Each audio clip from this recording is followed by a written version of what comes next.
raang iyong mga larawan. Di alam kung saan tutungo, mga habang patalikod naghihingalo. Ang lapis na ginamit sa kwento nating naudlot. Bawat buklat ng aklat binabalikan, mga liham na ang laman, ligayang dala. Ikaw lang ang may akda sa lahat ng pahina. Ikaw lang ang sinulat ng tadhana. At kahit pilit kung kalimutan, bumabalik ka sa alaala. Ikaw at ikaw pa rin. Ikaw at ikaw pa rin. Ang yugtong babalik-balikan. Sigaw ko pa rin. Ikaw at ikaw pa rin. Ikaw at ikaw pa rin.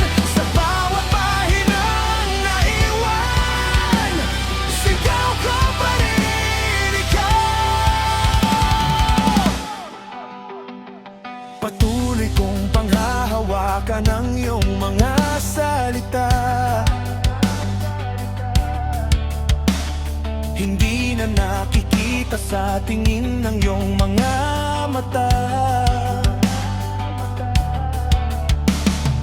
Pero kung sarado na ang puso sa nadarama, pwede bang isipin mo kung bakit tayo nagsimula? Ating katotohanan ay naging isang nobela, winakasan ng pagdududa na dinadalabanan.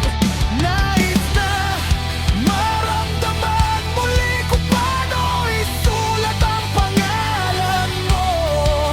Ngunit bawat letra'y mahirap na dahil ikaw ang bawat pangako.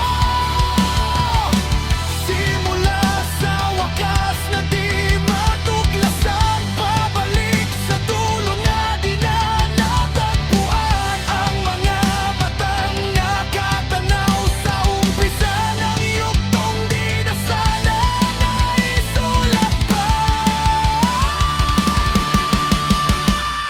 Ikaw at ikaw pa rin.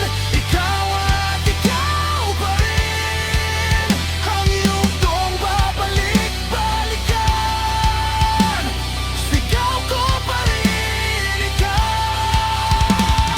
Ikaw at ikaw pa rin.